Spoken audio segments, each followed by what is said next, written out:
Salam, salam sejahtera buat saudara-saudaraku semuanya. Kita berjumpa kembali di dalam renungan pagi. Sebelum mendengar firman Tuhan, marilah kita bersama-sama berdoa terlebih dahulu. Bapa kami surga, Bapa yang kami kenal, di dalam nama Tuhan Yesus Kristus, kami ucapkan terima kasih atas berkat dan kasih sayang Tuhan di pagi hari ini. Kami mau mendengar firman-Mu yang kudus. Bukakan hati pikiran kami agar kami mengerti isi firman Tuhan dan melakukannya. Terimalah doa dan sembah kami ini di dalam nama Tuhan Yesus Kristus. Amin.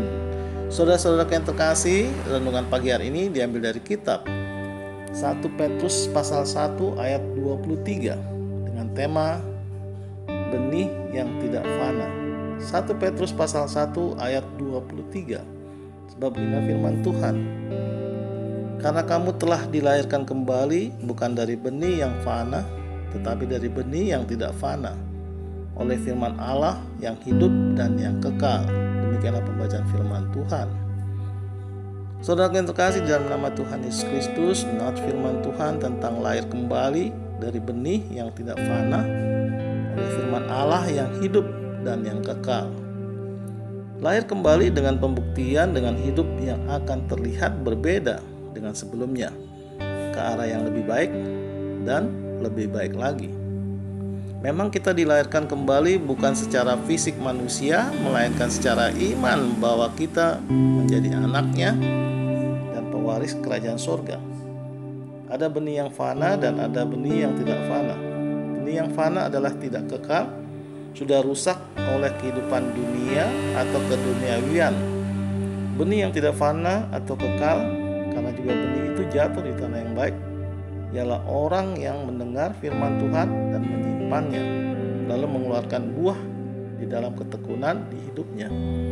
Saudaraku, kadang di perjalanan hidup sebagai orang-orang yang dipanggil dan dipilih oleh Tuhan, kita seringkali hidup di dalam kelemahan, kekalahan, dan jatuh ke dalam dosa, karena juga kita ternyata telah membiarkan benih kekal itu tercuri, sehingga tidak menghasilkan buah atau berbuah. Saudaraku, bagaimana di zaman sekarang ini? Apakah kita dapat disebut anak-anak Tuhan?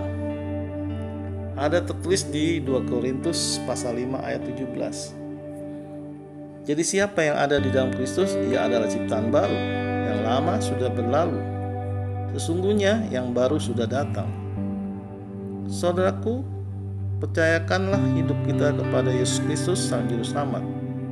Simpanlah firman itu atau benih yang tidak fana itu di dalam hati kita, hingga benih itu berakar, bertumbuh, dan berbuah yang baik dan manis. Memang kadang iblis itu menggoda, yang menyebabkan kita bermasalah dengan dosa kita. Kalau kita lihat manusia pertama, Adam, yang jatuh di dalam dosa, berawal dari keinginan yang memutuskan memakan buah terlarang itu, tentang buah pohon pengetahuan yang baik dan yang jahat. Dan karena penyangkalan atau perintah Tuhan itu, Adam dan Hawa menjadi berdosa.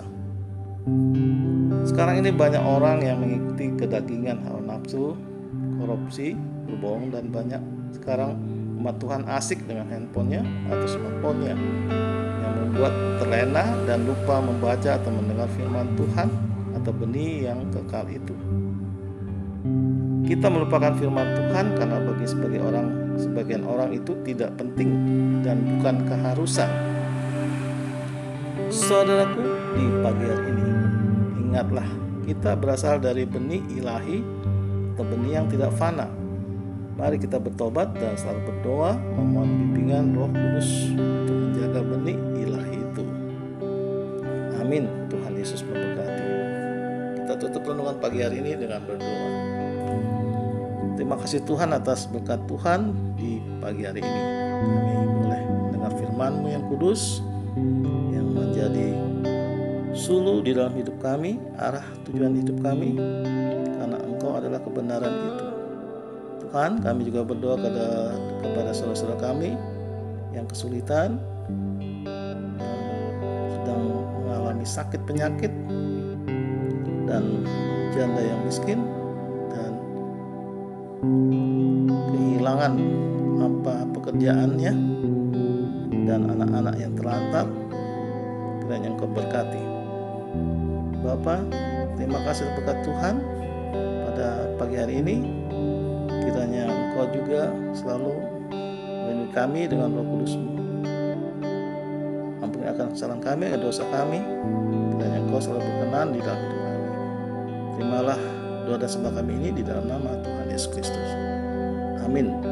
Saudara-saudara yang terkasih, kita percaya renungan pagi hari ini menjadi sumber berkat dan sumber kasih untuk kita. Shalom.